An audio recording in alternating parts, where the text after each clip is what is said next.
Hey John, how are you? Good, Tiger. How you doing? I'm doing fantastic. I'm grateful for your time. I'm super happy that you were able to give us a little bit of your time on Friday. I know you're busy, and I think we met, I believe, a month ago now. I think it was August 23rd when we came to see you at the Lightwave office in Virginia, and I was very impressed. I can tell you why. It's probably not the reason you would think, but Delaney and I were talking after the meeting, and actually I was talking to Andrew, who you introduced me to. I said John is a very unique person, and uh, I was very impressed. That's to say the least. Oh, cool. Thanks, man. Thanks for saying that. Yeah, I enjoyed meeting you, and I think anybody else, I wouldn't take a call at 2 p.m. on a Friday afternoon, but for you, I'm happy to do it. Appreciate it. That means a lot. We're just gonna run and talk about Lightwave, but I'm more interested to talk about you as a person because, again, a fascinating story. Growing up, we were just talking about if you played any sports, football, or wrestling, and then now you're a big family guy with four kids. Um, I'm curious in a lot of different directions. Now you're in charge of Lightwave, CEO running probably close to 70, 80 offices now, and you have a very different style compared to all the other CEOs that I've seen that are running DSOs. So I'm curious, maybe if you can start and then that will work together with your intro. Growing up, anything that you've done as a kid, do you think it led you to the point where you're at today in your style, how you lead Lightwave? Yeah, for sure. Definitely. I mean, I grew up in a small town in central New York, outside of Utica, New York, and my family owned a small Italian restaurant there for over 80 years. It's something my Wow.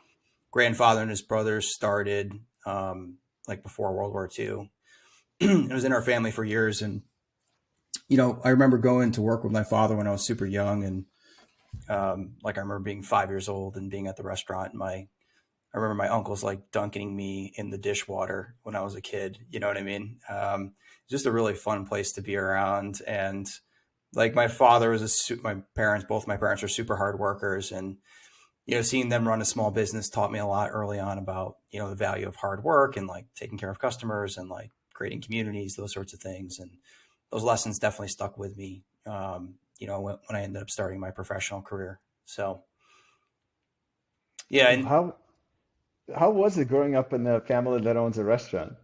it was pretty awesome. Like I said, I got to spend a lot of time there. I mean, this was in the 80s and 90s also, so restaurants and bars were different back then. Like I remember when I started bartending when I was in high school, smoking was still a thing in bars, right? So I remember spending a lot of late nights in smoky bars, but you learn a lot in that sort of environment. You learn how to talk to people, you learn a lot Hmm. about what people are like, you learn how to listen, pay attention to the room and that sort of thing. And again, I learned a lot about just the basics of, how business operates, Hmm.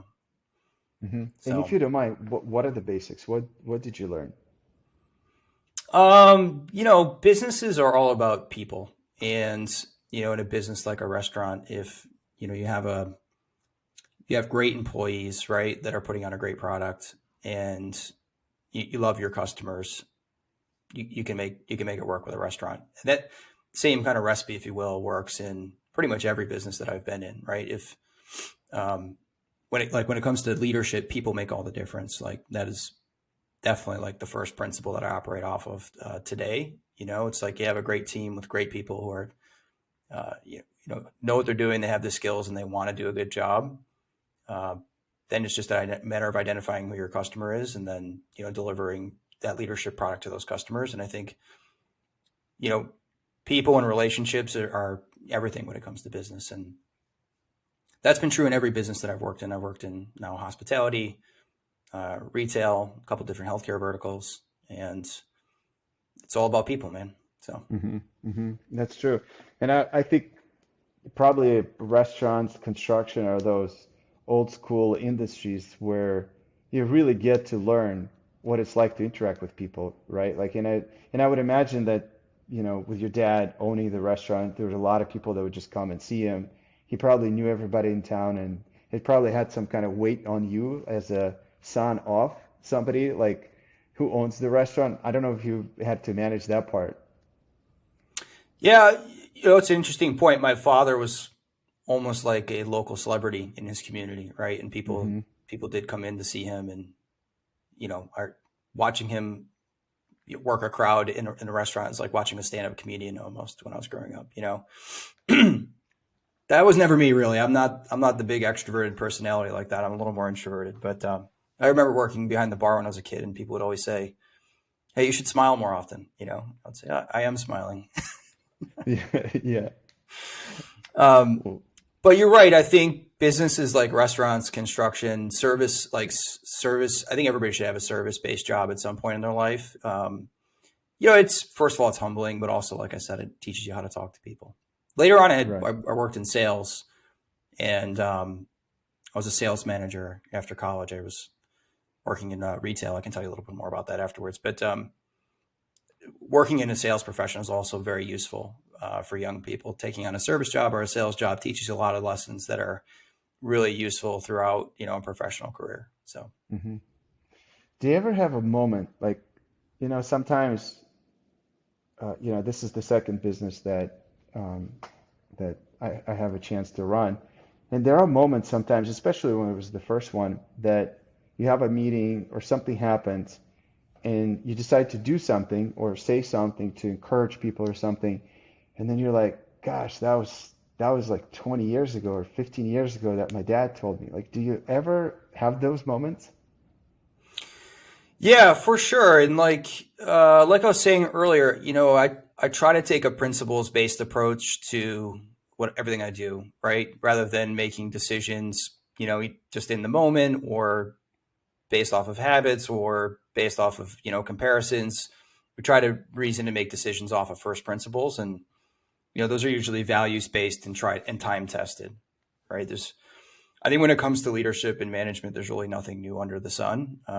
Every situation that I face is just some new version of a situation I faced before. So, having a clear idea of what your values are and having a clear idea of the principles that you want to lead by, I think make a big difference. And yeah, a lot of that stuff comes from your upbringing. And, um, for me, I've done a lot of work, especially like first half of my career, or maybe the first half up until this point, of just like self exploration and like trying to learn my values and my why, and like try to write down those principles and decision making frameworks and those sorts of things. And that's been time well spent because, as you progress in your career, that turns into basically your intuition or kind of your operating system for making decisions in the workplace.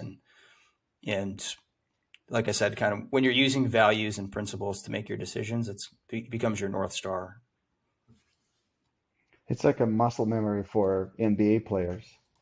Yeah. The more you do, the more the muscle memory builds. Is probably the same values. And I like how you phrase a decision-making framework. Like the more you rely on that, the more it builds that muscle memory.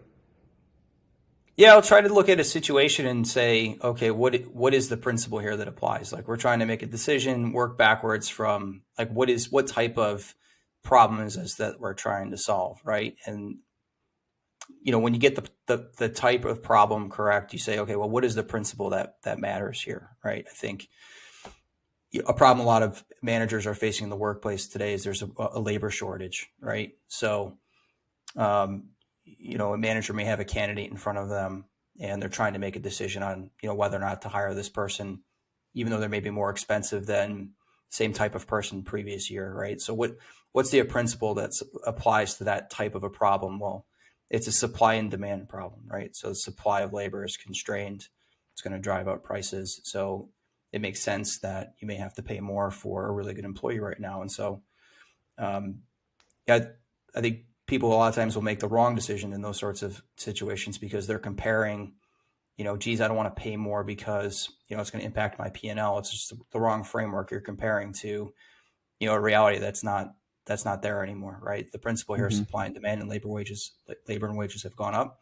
You got to find another way to claw that back. But if you're going to attract good people, now you have to get out in front of those sorts of things. So. Right. Interesting.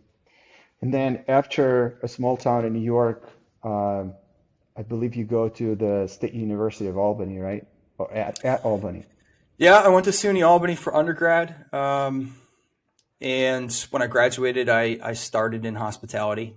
So I worked at Marriott for a little bit. I thought, with a background in restaurants, I thought I'd have a career in restaurant hospitality business. And I was only with Marriott for about a year, and I bumped into the owner of a mattress retailer at the time. The guy's name was Harry Acker. He's actually still alive today. And he had basically a family retail business that had grown to be pretty big regional business. It was 250 stores at the time. Wow. And they were expanding into New England, which is where I was living. And long story short, I ended up going to work for them as a district manager. And I worked there for 10 years after that. And during that time, the company grew from 250 stores to over 1,200, over $1 billion in sales.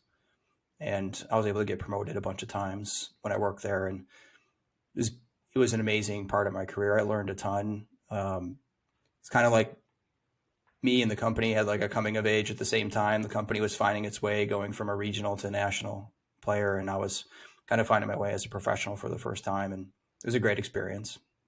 Wow. When I hear people say 10 years at the company, it always fascinates me. Like, because, in the tech space, you see 2 to 3 years, and we can talk about all day about the reasons why it's good or why it's not good. But to each its own. When I hear 10 years, what fascinates me is uh, it's probably not that for 10 years you were in the same position, right? So like it could be 10 years with the company, but I'm sure you changed so many different roles and you had different responsibilities and things that you had to learn.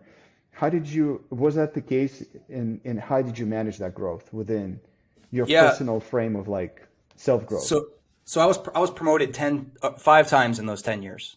Wow. So it's like five So different jobs within five 10 five years. different jobs, and then within that, you're moving around a lot also. So honestly, Sleepy's was a great company. They ended up getting purchased by a big national competitor called Mattress Firm, and so that brand has kind of gone away. But in those years, Sleepy's was kind of ahead of its time on things like leadership development, having a process based approach to the business, um, not just having a vision, but actually executing, communicating well, and executing.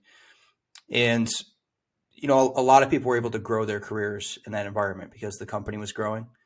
And so if you're willing to learn and invest and work hard, you can grow right alongside the company. So it was a great experience. I think, I remember telling people throughout my career, I still say this today, which is, if you're a part of a growing company and you're challenging yourself to get better, you should expect to move into a higher level role every, call it 1 to 3 years.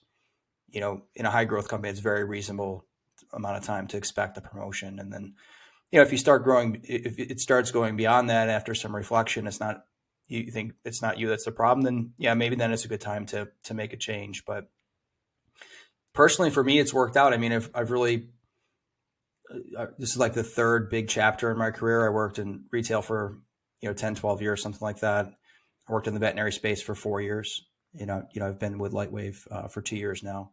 But I've never really felt the need to jump around all that much because I was getting challenged kind of within the company that I was at. So And then when essentially those 10 years were getting to the end of that tail, what kind of signs you started looking at? Or was it something internally that you thought, you're not challenged enough, or was there something else? yeah, so I left retail in a time when, so this was what, 2016, 2017. I mean, online shopping was also already very popular at the time. But the funny thing about mattresses is up until that time, people were still buying them in person mostly. But around that time, there were a few companies that were created. The big one was Casper that kind of Hmm. made buying a mattress online kind of cool. And it opened up the floodgates for about a dozen copycat companies. And then it also kind of made people more comfortable buying a bed online from like Amazon. So I just saw a bunch of macro shifts. And then within my own career, I think once you get to 10, 12 years with an organization, you start to have like diminishing returns. Like new assignments were as challenging as they were in the past, and I wasn't learning and growing like I was earlier in my career. So those two things kind of combined. And then I had a friend that went and worked for a veterinary company called National Veterinary Associates, and he told me about an opportunity that they had. And so I interviewed, and I really didn't think I was going to get the job for a couple of reasons. I've actually, before working at NVA, I'd never stepped foot in a veterinary hospital in my entire life. I never had a pet. I'm not really particularly passionate. I actually don't like pets, to be honest with Hmm. you. Hmm. That's um, good. and I interviewed for like 6 months. I think NVA is very selective. And I remember, I think I Wow. had 13 phone interviews before I got invited to the office to interview. And then I had like a day of panel interviews. But I ended up getting the offer, and it was for a pretty cool territory. It was in Seattle, Seattle based. It was Washington State, west coast of Canada, and Alaska, which is cool geography. So we packed up. We moved across the country. My family and I. We moved to Seattle, which we had never been to Seattle before. I'd never been to a vet hospital before. Certainly never been to Alaska. So kind of Right. started over in a new industry in a new part of the country, and it ended up being a great move. I loved my time at NBA. I learned a ton. It's the first time working in a healthcare environment, first time working in like a doctor centric culture. I learned a lot about hiring doctors, and so there were some differences, but again, the same basic leadership principles applied, which was exciting to me. And yeah, that's how I ended up leaving retail and making a change into healthcare. If you don't mind, I'm always curious. When you hear somebody having a successful career, oftentimes the family gets overshadowed. And to me, I think that's like it's everything, right? So like you can have two types of conversation. You get home and you tell your wife, we got to pack our stuff and go to Seattle, or like it's either yes or no. And I'm always curious how, and it's not something you do once. I feel that, with your family, you're constantly building that foundation, that you constantly are on the same page with your significant other to make sure that when these opportunities come in, and I'm not saying like you're always thinking about it, and that's not why you build it. I think it's the strong relations, strong families, the is allows you to take on these opportunities, and when you can, it's the byproduct of that. How, like, did you ever think about it that way, or did you ever Yeah, like, I mean, my wife and I have always thought about these things as team decisions, and we would always say it takes two votes, takes two yes votes, right? And I, when I finally got the offer at NVA, didn't think I'd be able to accept it because I didn't think there'd be any way that she would move to Seattle. I think we knew we had to move, but we were living in Virginia at the time, and Seattle was a pretty extreme move. But we talked about it, and we talked about what was happening in retail and what I thought the future would bring, and talked about why this was a good opportunity. And to my surprise, she was like, "Yeah, let's do it." So we did.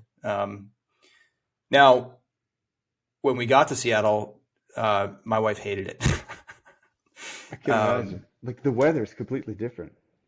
uh, the weather's not bad, actually. The weather in Seattle gets a bad rap. I loved Seattle, first of all, and I loved the weather there. But I grew up in a place that had even worse weather, so maybe that's why I liked it. Hmm.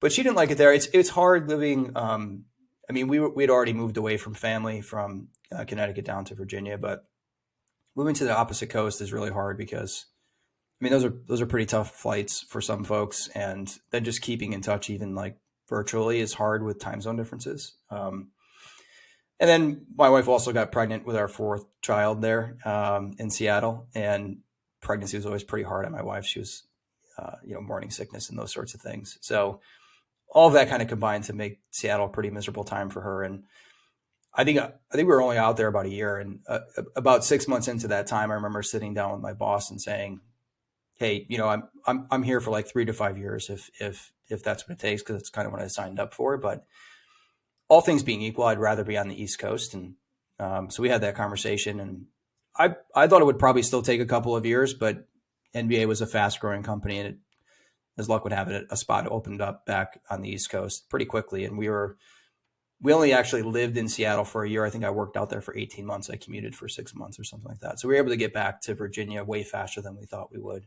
But it's a great point. I mean, I got a lot of good advice about this early in my career. I had a great mentor who used to work for Walmart, and he always warned me about moving too many times for work because, at Walmart, all roads lead to Bentonville, Arkansas, right? And, Right. he used to tell me he saw a lot of marriages fall apart in Arkansas because people would move one too many times. And I think we made a good decision to come back, and I'm glad we did that. But I could definitely see how people can swing the pendulum too far in the career direction, and make a mistake that maybe you can't undo with your family. So I think it's something really good to think about. Right. I relate to that a lot. I'm also pretty lucky to have mentors in my life, and I've been told there there are a lot of balls that you're juggling in life, and most of them are made out of rubber, and there are very few that are made out of glass. That's good. And it's like family is one of them. Like if you drop, it's pretty bad. And so I always think about it in that framework.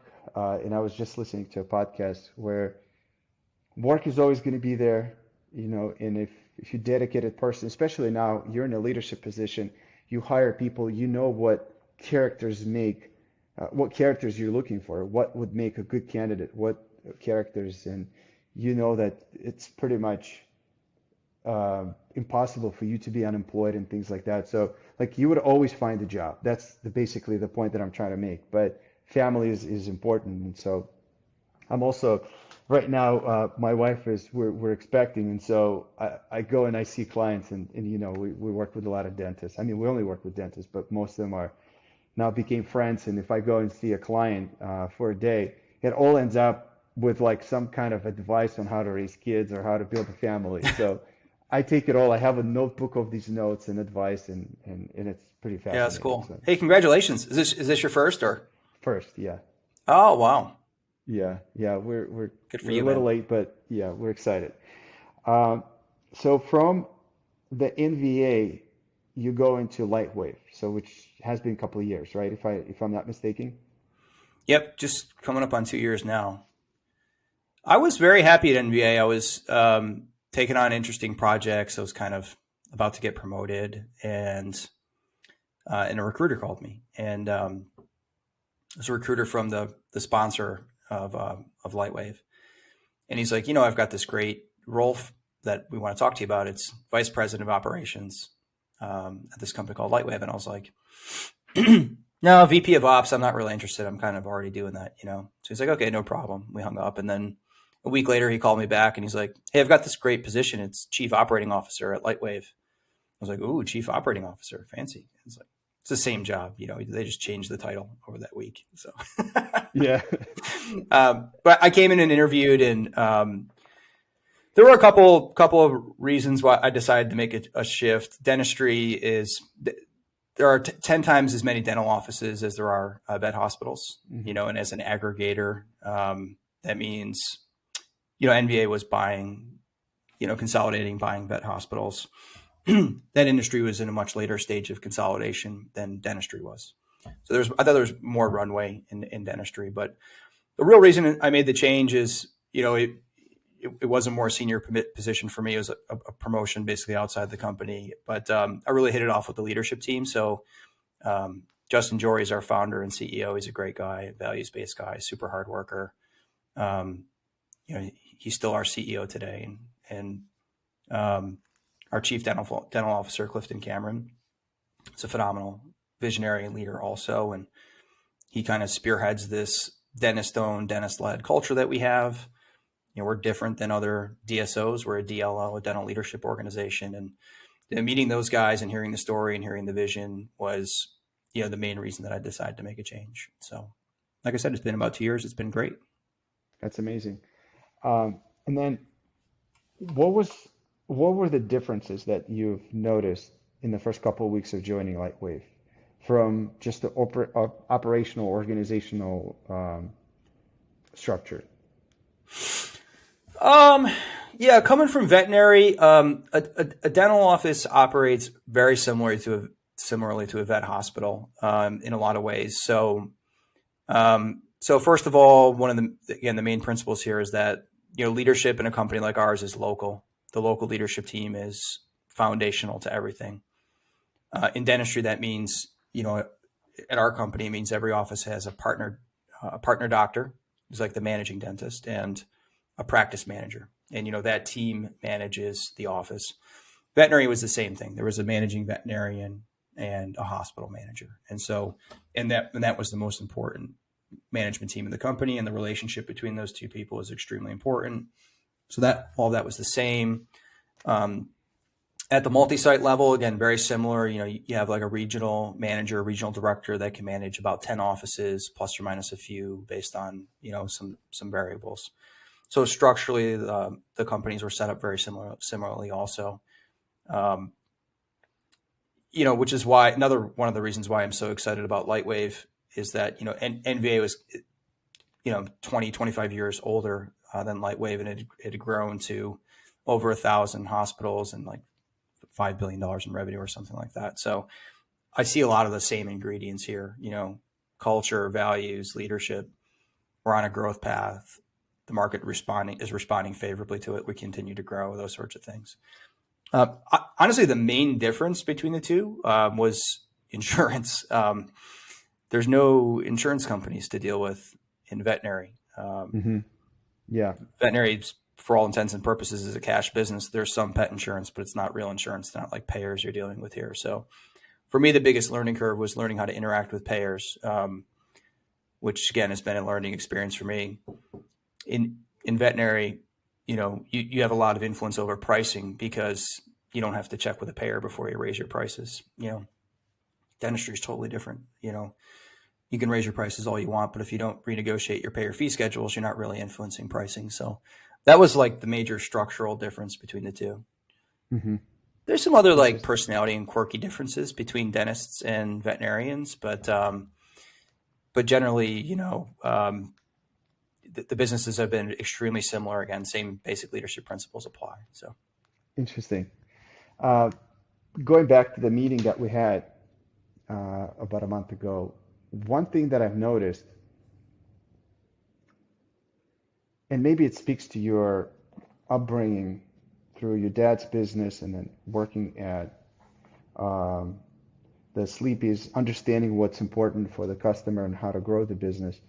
What I've noticed meeting DSO leaderships, like we would travel to meet with people. There's some sort of like demand entitlement where we're this large DSO, fly to us, see us,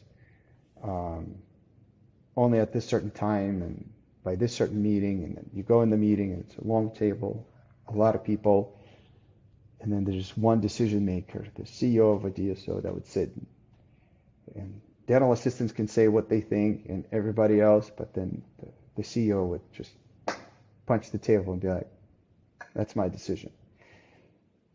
So when we came to see you, that was complete opposite. It was 180. You're sitting on the couch. Your team is talking, asking questions. And I remember, I think it was Tanya, right? Like keeping fingers crossed when she had a question. Yep. So you're like, come on, ask the question. I'm afraid that you're going to forget. You're going to run out of all the toes and stuff. And so it was a completely different nature of the meeting, and that's what I talked about with Delaney and then Andrew later. And I said, "This is so amazing! Like I don't think I've seen that before." I'm curious, were you always like that, or can you pinpoint the moment in your life where you made a conscious decision to say, "This is going to be my leadership style. This is how I'm going to lead," and were you ever at the crossroads on that decision? Geez. So I think like this idea of servant leadership has always been a part of, who I am as a leader. I think, part of it is rooted in values. I had a pretty humble upbringing. Grew up in a blue collar area, right? And at work, I never looked at anybody as being better or above anybody else, right? In fact, as a leader, especially as my roles grew in scale, it became pretty clear to me, like, your people on the front lines, and then that first layer of management is really where all the value is created in the company.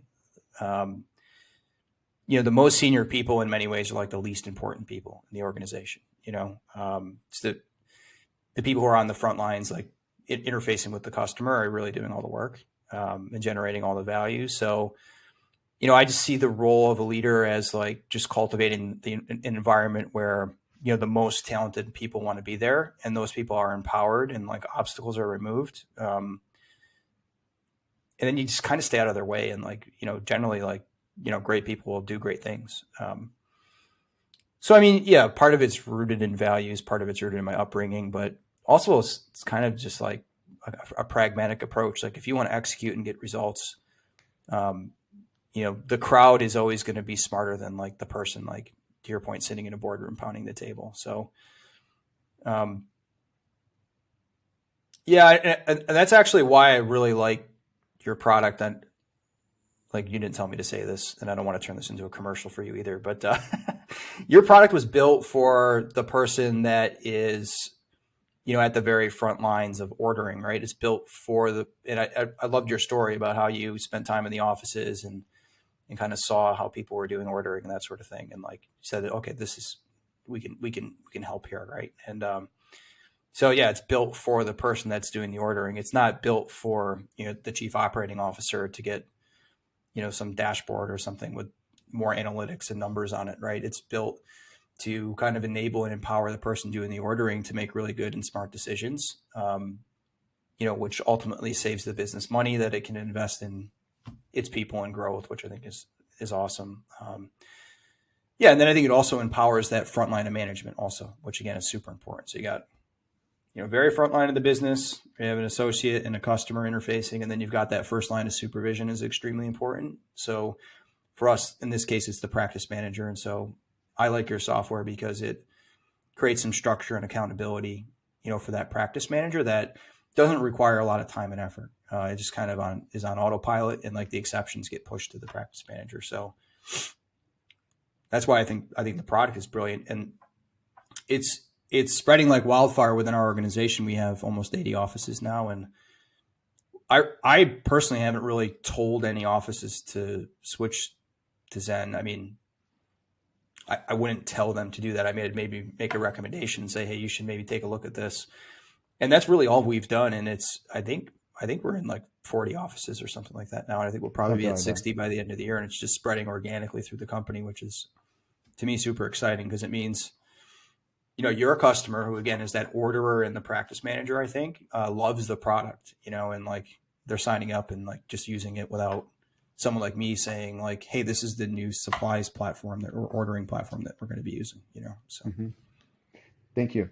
And that's back to my point about your leadership style. I guess that's where in a certain way, we got a bad taste of working with the GSOs. Our original product, it was an exact same way when we built the product for 12 location group, but we started with one office, the largest office, and so it was important to get the feedback. And now when we talk about how do we want to grow, what's important for us, I resonate with what you said is, it starts with a servant leadership style and who do we want to serve? And I think the person who is a dental assistant, we always call her Susan, say Susan, she needs help. I mean, there's a day when I was talking and I said, dental assistants have a lot to do. And I realized that I don't even know what that means. I don't know what that means, a lot to do. So I decided to spend a full day at the office, but literally count every single thing that the dental assistant would do. And so from opening a cabinet, taking the tray out, putting the tray on a countertop, that's 3 tasks. And so we counted every single task they've done. And it was something like 3,970 tasks in one day. Wow. So it's like, imagine how much they got to do. A lot of it on autopilot, but then throw ordering on top of that or inventory on top of that. And it just becomes a lot.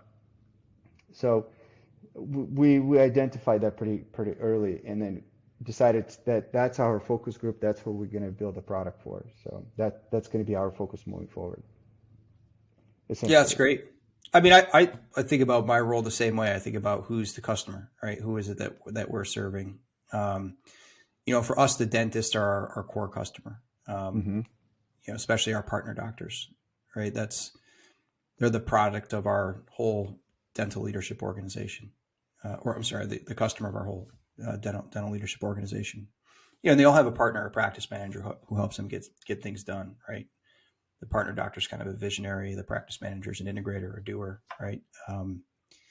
Yeah, they're our customer, and we think about that really with everything that we do. Like, how can we take better care of the customer? How can we enable them more to do their jobs? So, same approach Mhm. here. I'm curious to see how do you split your time between what's urgent today and what could be important in a year in your current role? Because I feel like you're now at the position where a lot of what you do is going to be like long-term things, very, very important long-term things. And I'm curious, how do you balance the time?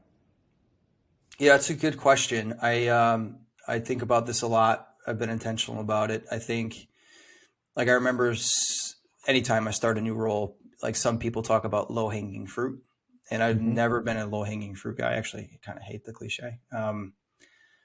I think about foundational work. Like, what is the like stuff that, to your point, like, maybe it takes you a long time to get a return on it, but if you don't have your foundation built, you can do all these kind of short term, either firefighting or quick win type things, and they won't hold up, they won't last. So leadership is foundational to everything that we do here. So, for an office, we think about, again, partnering with the right partner doctor, getting the right practice manager in place, getting them the tools that they need to do their job. And when you get local leadership right, that's the foundation for all the growth at the office. And when you get that wrong, there's no amount of low hanging fruit or quick wins that you can do there that will ever work, because, if you have a leadership problem at an office, you've got a major root cause issue that's going to cause all sorts of other problems. So it's the same principle in my role as, when I started with Lightwave, it was foundational work.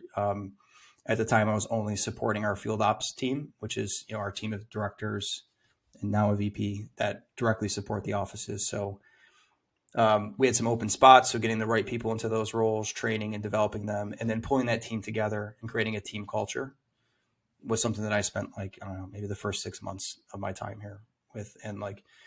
And today, that team is like phenomenal. We have this phenomenal team of field operators. They have like a whole subculture. They have a nickname within our organization called the Rough Riders. um, it's kind of a monster, I think I've had some part in creating. But they're just phenomenal, like go-getters, like drivers. They own it. Like, they take care of the practices. They solve problems. You know, uh, People who really care, right? And, like, we have a phenomenal team here, and that took a long time, and it took a lot of effort and, like, a lot of get-togethers and that sort of thing to build that. And there was, like, tons of short-term, quick win, low-hanging fruit stuff that we could have done, but that work has paid off dividends since then, because the foundation is there, right? And so I apply that same principle to all the different verticals I support today. And so today I'm supporting also our talent acquisition team, our marketing team, RevCycle, and events. And all of them are trying to build like a best in class function for the organization, ultimately for our customers. And many of them are already there, and the rest of them are on the path. I think, just to give you an example, our revenue cycle team is going through some transition right now, building that foundation. So we're insourcing everything. So we're bringing credentialing and payer ops in-house, which involves like getting software and like transferring all of your data in. And it's really difficult. It's really hard, and you don't really get a quick win out of it. But it's the foundation that we're going to build that function in on over the next several years. We want to have the best revenue cycle management function in all of dentistry, and I think we'll get there. But you got to do the hard foundational work first. So I have a lot of follow-ups. Out of just my own curiosity, in order to do long-term foundational stuff, you got to be able to communicate that to the board or investors and other people that are involved in the vision that you're trying to build. And I think that's the key role for your position, is to be able to understand what's the long-term need and how to get everybody's buy-in. And I'm curious, how do you do that? yeah, that's a good question. I think my experience. We have a phenomenal board, great investors. Our sponsor is a company called Alpine. They've been with us since day one. They're phenomenal. They're great. And I think like one important skill as you transition from like a more junior management career to a more executive management career is learning how to tell the story, especially up the organization. Because, if the customer is in the office, our customer again is in our offices. You still have to be able to tell the story to investors and the board. So you have to frame these narratives in a way that makes sense to them and helps them understand like the vision, right? So I've had some great mentors, for this skill, telling the story or telling the narrative. I've had a lot of practice at it too over the years, but it is a skill. And again, when that rev cycle story that I just told you probably made pretty good sense to you, and it sounds like the right thing to do, and our board agrees, and like they understand that there's time that's involved in that, right? And so if I can set the right here's why we're doing it, right? Here's the logic behind it. Here's the business case for it in the future and like expected returns, and here's about how long we think it's going to take. I think when you frame it in the right way, you can push your agenda forward with those sorts of groups and audiences, boards, investors, those sorts of things. Not always. Like sometimes it's not the right time. You can make the best case possible and it's not the right time, and then you try something else. So Right, right. And on top of that, you're still a human being with your own set of emotions and things like that. I'm curious, uh, like how do you deal with stress? one more time. Say, Yeah, how do you deal with stress? oh, how do I deal with stress? Oh, geez. I don't know. You'd have to ask probably my wife and kids and my team. Generally pretty well, but not always. We did a cool exercise as a team last year. We did this like group personality test thing. We used, I don't know if you know who Ray Dalio is. Hmm. He's a big hedge fund guy. He has a bunch of self-help Yep, books. yep, He has this personality test thing called Principles hmm, U, I think Principles U. And then there's a group one called Principles Us. So we all took it as a team, and it measures, individual and team personalities across all these different dynamics. And one of them is like volatility or something like that. And like the rest of the team is all like super calm and like good at handling stress. And then there was me like all the way at the other end of the spectrum. Or I can have a pretty volatile personality. So that takes a little getting used to. Were you surprised when you saw that? I think I was in denial, and then I was like, yeah, you know what? That's right. I can have strong reactions. I mean, I think your weaknesses aren't the opposite of your strengths. Sometimes your strengths apply too much, and I'm a very passionate and animated person, and like, so yeah, in times of high stress, I'm now aware of this, that I can have, big reactions, and going through that exercise as a team was super helpful because the team also kind of gets my process now, right? So they know that sometimes I need to have my temper tantrum and then take a minute to sleep on it and then come back and then we could talk about it again the next day. So, Right. Yeah. I mean, I do have healthy ways of dealing with stress though. I think for me, exercise has always been like the way that I positively discharge, negative energy. So I love walking. And, one thing I've done over the past, a couple of years since COVID where, these days I'll have at least one work from home day a week. Is I'll stack like a bunch of calls in a row that I can take from my cell, and I'll walk while I'm talking to them. So I have this like 6 mile loop in my neighborhood, and I'll take like 3 or 4 half-hour calls, and just walk while I'm taking them. And I love that. It's a great way to get rid of stress. But I do think you have to be intentional about it. And I talk about this with my teams a lot. Everybody in our organization has a one-on-one every week with their boss. And so the way we structure those is like the employees' time, like the direct reports' time to talk about whatever they want to talk about. And so, Wow, every week. yeah. So like the regionals will do this with their practice managers, and a lot of the practice managers are, venting, sharing problems, that sort of thing. And then the regional has to internalize all that negative energy. And then I would have my one-on-one days, and I'd have maybe 8 regionals in a row. And I now have a VP who helps with this, which is phenomenal. But I would then they would vent and share all that negative energy with me. So it comes now. It's now I have it, right? So what do I do with that negative energy? Like the wrong thing to do is to go home and then give it to your spouse or to your to your kids. Right, The right thing to right. do is take a walk, right, or go to the gym, but find a way to discharge that. And I think being aware of those sorts of things helps. That's where the pet might be helpful to get a dog. Maybe, or maybe that's more stress. I don't know.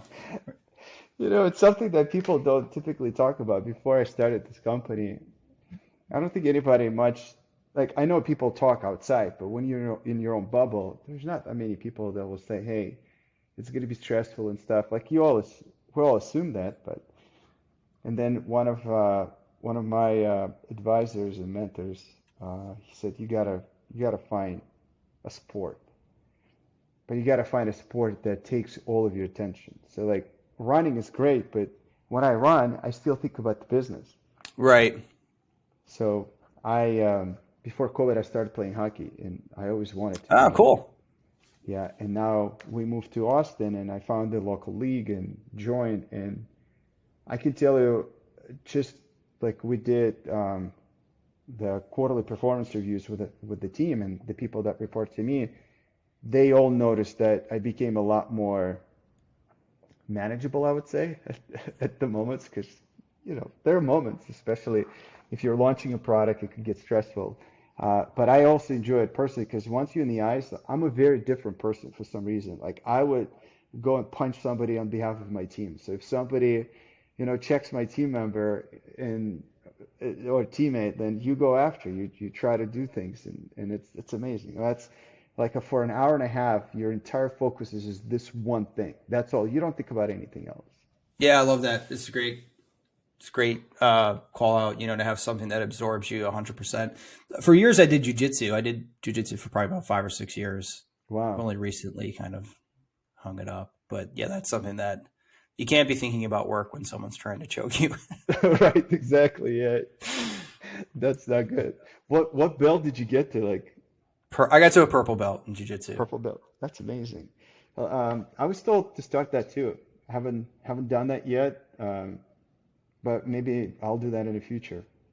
Jiu-jitsu over 40 can be hard. So I think a lot of injuries, being hurt all the time, showing up to work hunched over or with a black eye, is gets a little old at some point. So Right, a lot now of I, explaining you need to do. yeah, my exercise is walking around the neighborhood at a leisurely pace. So maybe you're right. Nice. I need a little more intensity in my exercise routine. We'll see. Yeah. And it's actually another thing that I've noticed. We always try to be intentional about our culture, and especially when it comes to hiring. So we have a section in any job offers that we put out, and then in an employee handbook that we hire adults. And we explain what we mean by that. So like it may sound funny or foolish, but hiring adults means you don't ask when your day starts and when your day ends. You Yeah. don't ask for, hey, can I do this and can you do that? Like you do things that are important to you. And so when I started playing hockey, I put it in my calendar. It's at 10:30 a.m. on Thursday morning that I have a practice. Like it says hockey practice, so anybody can see it going into the calendars. And then at first I was like, maybe I should, but like, no, it goes perfectly along with our culture that we set. And so sometimes people will say, you play hockey in the middle of the day? I said, yeah. And primarily I want to show the team that it's their responsibility to manage their schedules. So if it's important, that's great. Yeah, it's great. Yeah. I think that's right. I mean, you don't, I mean, people used to talk about work-life balance a lot. I don't know if that's as popular as it was like 10 years ago or something like that, but it always seemed odd to me because you don't really like get a work life and then a life. You just get your life. Hmm. Hmm. So yeah, just allowing your people the freedom to get the job done, get results, but like fit everything in that they want to fit in, manage all their priorities. I mean, everybody has a lot going on outside of work, inside of work, and like keeping everything moving in the right direction is really hard, and it's a juggling act and it's balancing. So giving people the permission to do that and leading by example is really cool. So Hmm. Can we stop on this point for a second? I love this sure. subject, work-life balance, and I feel like you have your own perspective on this, and I can share mine as well. Like, what do you think about it? Yeah, I think you have like these different dimensions in your life. You have like your family, your marriage, your financial situation, maybe religion for some people, social aspects, right? And then your health. Then you have your professional uh, aspect or dimension, right? And like, I don't know if I've ever had a time where I was great in all of them at the same time, right? So Hmm. I kind of think of it like spinning plates a little bit today. It's like you can get a few of them moving really well, and then when you do, like, there's some getting wobbly on the other side. And I think, like, based on the different seasons in your life, like you'll prioritize, you know, different aspects, right? So for me right now, it's a super busy and engaging season at work, like where there's a lot of exciting stuff happening at work that's really consuming a lot of my time and attention, and that's what I'm optimizing for, right? I'm not necessarily optimizing for my health right now. I've put on a couple pounds, right? I'm not doing the intense exercise. Like, I'm lucky if I get a walk in a couple times a week, right? So that's just the season, though, and I think maybe those things change, like the priorities change, right? You'll find one part of your life gets too far out of balance, and you have to kind of reprioritize. Um, and like I said, I've put on a few pounds, so maybe that time is getting pretty close where I need to kind of reprioritize my health a little bit. But that's how I phrase it anyway. I don't tell people that I'm gaining weight. I say I'm not presently optimizing for health. Right, right, on purpose. Yes. That's a great But way I don't to think frame it. anybody's perfect across all of those different dimensions. So I think part of it is like people just have to give themselves a little grace and be like, hey, nobody's perfect. You're never going to be perfect in all these different areas. Everybody's juggling, and like even if it appears someone's got everything together, trust me, they don't. It's impossible to be perfect across all those different dimensions. So That's such a good point. One of my mentors told me, "Hey Tiger, ain't nobody at the end of their life can release a book called My Perfect Life." right, And I didn't get it in the beginning.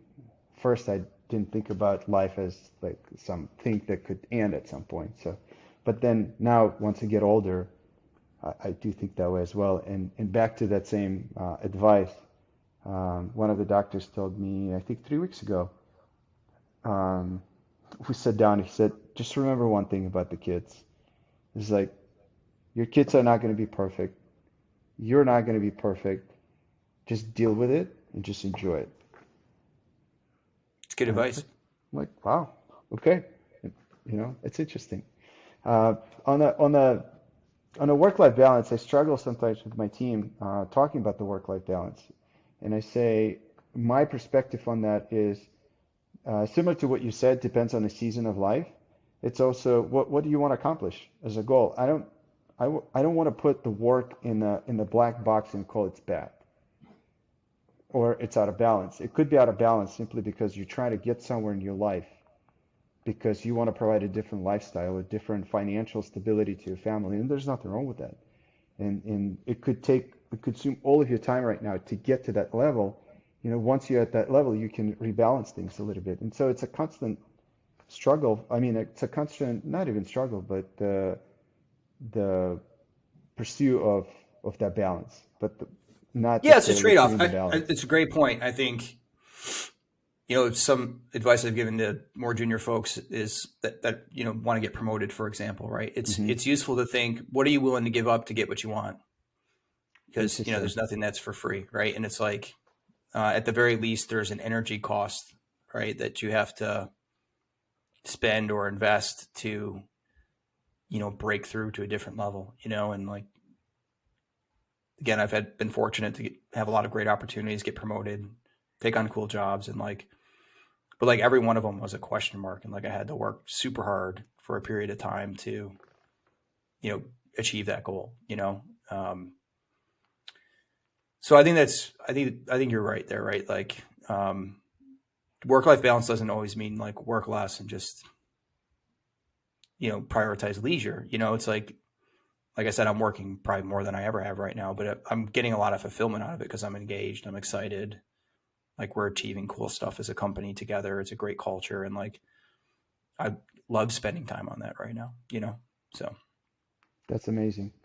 I I also could think, probably, you work for a growth company, you're kind of signing up for that a little bit also. When a company's in growth mode, growth is not a given. Like, it takes energy. So I think if people are looking for something that has, more, you know, time for like leisure and time away from work and limited hours and like 9 to 5 and like punch the clock and that's it, then growth company might not be the best fit because the company is trying to achieve something. So the company is like this collective high energy output thing that's happening, right? So yeah.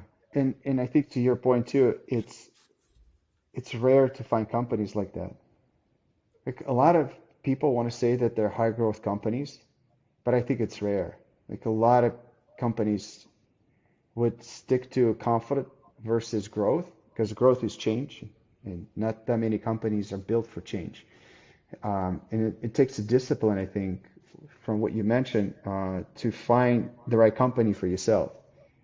Because then you're just blaming the company when you should really blame yourself if you joined the wrong team that doesn't fulfill your interests. And there's nobody to blame to say you want to life or you want to work, where's your balance lies.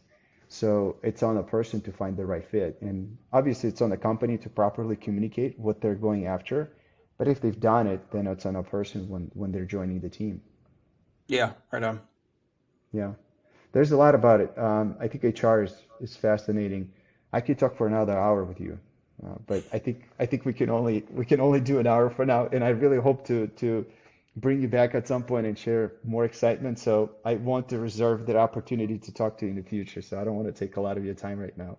Yeah, I would love that. This is my first podcast. I'm a podcast consumer, but I've never been on one before. So this was a lot of fun. Thanks for the This is opportunity, man. awesome, and you're Appreciate it. ready. You had the mic and everything ready to go. Oh So yeah, I let's got like a whole production set up here. Try to, look good for you today. So That's amazing. That's cool. Thank you, John. Again, I really appreciate it. We are very excited to continue working with you and build the relationship and support your offices in any way we can. And we're super grateful for the opportunity. And on a personal side, I would love to continue the relationship as friends. And you're building a company, we're building the company, I'm building the company, and there's a lot that I can learn from you. So it would be great to continue the friendship. yeah, let's do it, man. That sounds great. That's amazing. Thanks so much. All right, have a great weekend. Talk to you soon. Thank you. See ya.